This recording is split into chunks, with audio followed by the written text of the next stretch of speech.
Good afternoon, good morning, good evening, and whatever time zone it is, whether you in the world, it is your Lore Saviour. And at the tail end of a particularly chilly August morning, that's going to be perplexing for a few reasons, but you could probably work out why given when this video is going to be released. And I decided this morning that I wanted to talk about horror, why I like it so much, and what's actually my favourite type or genre of horror. I don't even think what I consider to be my favourite is really a genre in itself, but I see people talk about it as if it is one, so I'm going to pretend that it is. Whether it is or it's not, you can let me know in the comments below. Now, why do I love horror so much? Well, I've kind of talked about this across many videos, honestly, but the most recent example comes from the video I talked about Should We Kill Kids in Horror, which is going to appear on the card somewhere now, which shortly followed the release of Terrifier 3, which I still have not watched yet. It's on the bucket list. It's just finding the right amount of time and the spoons to watch a fucking huge ass horror film, because that was like over 2 hours long, and I'm a very busy man. And also there were other things regarding the creator that sort of put me off Terrifier for a little bit, or just his works in general, so I have to approach that one of feeling okay about life, the universe and anything. But I'm getting off topic here. Now, the video itself, as I said, talks mainly about dealing with kids in horror, but there's a bit towards the end of that video where I basically talk about how powerful horror can be as a political narrative device. That horror can be moulded and shaped into so many different other types of genres. Romance, comedy, action, a lot easier than you find with other genres out there. And it really says a lot about its creators and its fans, about who loves horror. Now, from a normie perspective, you could say they're all messed up individuals, but from my experience, horror fans are some of the most emotionally nuanced and, dare I say, troubled souls I've ever encountered. You know, speaking of somebody who's has crippling anxiety and depression, who even as he's doing this video feels that just walking through life at the moment is like walking through the thickest treacle. It's a bit of a struggle this morning, I have to say. There's a lot of really powerful and cool things that you could do with horror, and the stories and possibilities you could do with that is, you say, it's perhaps for a biased ton, far more engaging than you can find with any other genre. Because horror can take on so many different forms and shapes. There's just so much to love, really, in my opinion at least, if you're willing to give it a chance. But go and check out that video for more of a better response to all of that, because I'm trying my absolute best to remember what I said several months ago. And as I said, I'm not running at full capacity this morning, and would very much like to get this video out as an attempt to, well, basically boost my morale, but also just to share a little bit about myself regarding horror, and perhaps open your minds to other possibilities out there. Now, regulars of the channel won't be surprised that I love supernatural horror, things with werewolves and vampires. I put ghosts in here, but that time kind of takes on a form of all of its own. Again, with vampire and werewolf, there's a load of repressed minority feels that I kind of feel that's always resonated with me. You know, as I said before, I'm autistic, and there are many allegories that you could make with those sort of things. Vampires are unapologetically gay, but they can also be incredibly brutal and violent. There's a whole range of spectrum about the themes that each of those represent. Unfortunately, with werewolves, there aren't as many good werewolf films as there are vampires, for one reason or another, but there's just a lot to love with all of that. Just the gothic vibes, the brutality, and also fucking goth shit as well. I may not dress and act like it all the time, but I do consider myself to be somewhat of a goth. And I just love the romanticism and the fucking sadness that's dripping from its fucking pores. And just, it's just so rich in goodness, the darker tones, the music that often accompanies these sorts of things, the design, the religious allegories. There's just so much you can do with all these different things. I love thrillers, I love a good drama, and thrillers for me just sort of like touch on where things are high stakes enough that it's all believable, but it isn't, well, not always, so brutal that it just becomes a bit of a fucking chore to watch. Because I typically avoid dramas and thrillers because, I don't know, I just find them either tell on the boring side, or they try and push the boundaries for pushing boundaries' sake, and I just find it a bit of a turn-off, honestly, and it can just get a bit too real, a bit too nasty for this sensitive soul of mine. And yet, thrillers from a horror perspective, I find that really fucking engaging. A bit weird that, but I just love to be kept on my seat, just like trying to work out what's happening next and just how things are going to be revealed. It's all very exciting stuff, so you can have a bit of an adrenaline-filled rushed experience with it if you want something that's a bit more drama-focused. And talking about adrenaline, slashers, let's be real here. As much as we love to see fucking strangers and fucking dumbass thickos be chopped to bits, slashers on the whole are pretty fucking silly, and we all like to have a bit of a giggle over that, whether it's like some of the original slashers from the 70s and 80s, some from the 90s, or some that play a pastiche sort of thing from slashers some eons ago. It's just a load of fun to watch, and it's just really fun to see how creative people can be with their kills and executions. The stories aren't particularly fantastic, they never have been, but let's be honest, you're not there for the story, you're not really there to find out what's going on. But then again, you do notice when the story of a particular slasher kind of brings the whole production down a little bit, so you do care about the story a little bit, but you're more or less there to see all the violent kills and the creative use of practical effects, costume designs, and whatever lore is bestowed upon that particular slasher, or slashers, which is also particularly fun, having a group of the bastards work together, which isn't as common as like the single play slasher. It's something I would like to see a lot more of. So if you've got any recommendations for those, let me know in the comments below. I touched upon this a moment ago, but I love a good ghost story because there always seems to be some sort of puzzle that needs to be solved. Why are there ghosts here? Why this specific place? What happened to cause this place or whatever to be cursed? What sort of thing can these ghosts do? Why are these ghosts doing it? And more often than not, ghost stories within the modern era, say at least from a Western perspective, for the most part, he says, as a fucking Westerner who partakes in a lot of Western media, there's like a gothic nature to all of it as well, a sadness to be had, and from the Western side of things, there can be a lot of hope for, like, to try and release the curse of this place, to allow the spirit to be allayed to rest, which isn't always the case for sure, but it's something that I find that a lot of Western media tries to have with the ghost. They're not as particularly vengeful as other things, which I'll touch upon in a moment, but I just love the investigative element of things and like trying to work out what the fuck is going on, which does apply to other elements of horror, but ghost stories really tickles a little part of me far more so than a lot of other horror genres. And that kind of leads into my love for Eldritch and Lovecraftian horror, which for me personally, which kind of like this light bulb waking up moment, I want to say in 2017-16, that actually I've been a fan of horror for all of my life, because things like vampires and werewolves I never classified as horror, because in school playground stuff, horror was just violent splatter zombie shit, which in this year and part of last year, 2024 and 2025 respectively, I've come to appreciate a lot more, and I actually enjoy watching zombie films now. And zombies are a fucking great means of delivering whatever fucking political situation is scaring us at the moment.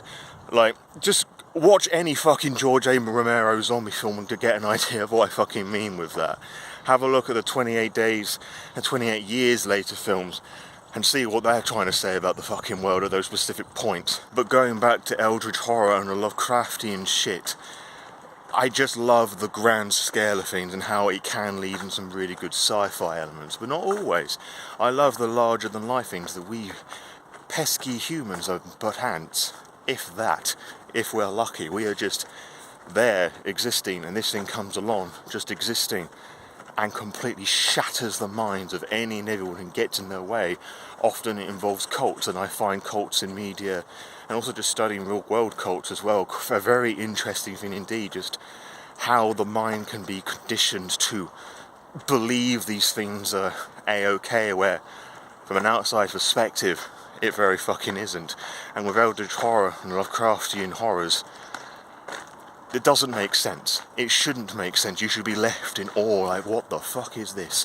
How horrifying that the mortal mind cannot comprehend such visions, such colours, such shapes and monstrosities, that just the mere sight of them causes an incurable madness that just shatters the mind into a vegetative jelly. It's really fascinating to me that we are the top dogs on planet Earth, but then something else comes along just to ruin everyone's day. Or people try and bring something in into our world. Or in the case of the colour in space, or from space, I can't remember the exact wording, it's literally a fucking colour. Which, just as a side tangent, I love that in the fairly recent-ish film with Nicolas Cage, that colour is magenta. My partner did their best to educate me about why that was such an interesting choice, like how we perceive, or rather we don't perceive the colour magenta, but you go and search that up in your own time. Like, there's a load of really clever shit that we can do with shit like this, innit? And it's interesting to note that films that have adapted Lovecraft's works over the years have mainly adapted the more grounded human emotions rather than the more, dare I say, esoteric of his tales, because one, it's easier to mark and like get to the normies to be interested in, but it's the human condition and all the other bit of politics and human life surrounding all of that that's a lot more interesting to deal with, and ironically easier to understand. Like, there's so much that you could just feed and bleed through all of Lovecraft's work, or rather one's interpretation of his work. And, you know, as I'm mentioning Lovecraft, this is my obligatory mentioning that he was a fucking scumbag who may or may not have redeemed himself. Someone in my Discord server tried to educate me about that. There's going to be a screenshot from there that did their best to try and tell me about it. I say that because, as I'm saying this to you, I don't exactly remember what was said, but it has been something that I've taken on board, so I'm not going to say that he attempted to redeem himself. So, thanks for that from the past, I suppose. Yeah, as I said, I'm not running at full capacity. And as we're talking about horrors from other worlds, I love apocalypse settings, where society has a complete reset about how everything works or should work. Like things that mattered so much before. Money, capitalism, gender, queerness, like all these things just don't matter when the most important thing is surviving. And in a lot of things, if you care about those sorts of things, you're just sort of a weird waste of skin. Something that's talked quite a fair amount in the Walking Dead comics, which I did a rather fat review of. Well, I say fairly recently as the recording of this video, as I said, late August, but it's probably going to be a bit longer now when this video actually comes out. But regardless, that fat review is going to appear in a corner somewhere. I'm gesturing to all the available upper corners. But I just love how society is presented, the different conversations that you can have with apocalypse setting, as well as just the general, okay, what's causing this radioactivity, weird alien event, zombies, you know, there's so much one can do with an apocalypse setting, and I'm not going to lie, that shit always scares me because it's just a complete lack of control. Most of the time it's marred with zombies and illness, which is something that I find very personal and triggering, so I do have to be careful when I do watch things, depending on how well my mental health is kicking my ass that particular day. But I do find those sorts of conversations really fascinating. It's why I sort of flirted around the fascination with the Fallout games, because depending on which one you pick up, they have something different to say about the state of the world, and you could argue that this inconsistency might just make the whole narrative a bit shit, but I think that inconsistency makes things a little interesting, just because of how different parts of the US of A treat things. Even though you have the same fucking currency wherever you are in the US, like everyone decided that bottle caps was going to be a thing, when really, at the end of the day, bottle caps would be really fucking hard to find, really, wouldn't it? Like, but I'm sort of going off topic here, that's a conversation for a different time. Although I do kind of touch upon that in my How to Run the Fallout TTRPG video, which is going to be on the card somewhere right about now. So if you're interested about that, go and watch that little cheeky video. Well, I say little, it's not very little at all, but it's going to be worth your time all the same. Yeah, there's others as well, like body horror and queer-eyed horrors, but I feel they tend to be like a sub-genre within like a main genre sort of thing. But the point is that I really do like horror. There's so many different angles and directions you can take things, and part of the reason why I love horror so much is that A, it sort of reminds me, no matter how shit my life, that someone someplace somehow is going to have things a lot worse, and my life could be a lot fucking worse. It's just a weird little reminder that just keeps me in check, I guess. It reminds me of my privileges, as small and equally great as there are. But there's also the emotional response, rather than just feeling scared, that a good horror can just make you sit back and think about life, the universe, the people around you, who you can trust, who you don't trust, and all that jazz. And sure, if I sat down and did like a proper YouTuber essay sort of thing, I could bash out something that was a bit more articulate, but I think something like this, whilst I'm feeling a bit jank, is just a nice little comfort blanket just to waffle about something as raw as this, but I still haven't answered the question about the type or types of horror that I love far more than anything else. And I kind of alluded it earlier on, but I absolutely love Asian horror. Specifically J-horror, that from Japan. But I've also been watching a lot of stuff from Taiwan and Korea recently. And all those different countries in the East Asias really hits me in a way that I can't quite put my finger on. Maybe that's the sort of like long-ass YouTuber essay sort of thing I may do. But it takes all the things that I love from all the other genres. They're violent, they're gritty, and they're angry.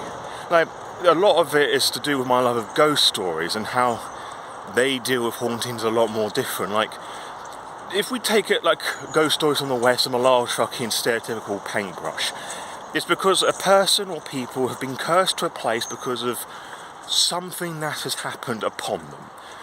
With Japanese ghost stories, more often than not, if it's not a ritualistic cult baked into their ancient spiritual traditions, it's because of how they were died. They are filled with such anger, malice, vengeance and sadness that they curse their spirits bound to whatever fucking place that this is and choose to inflict their wrath and are unable to pass on because of just how, well, lack of a better phrase, bitter things are.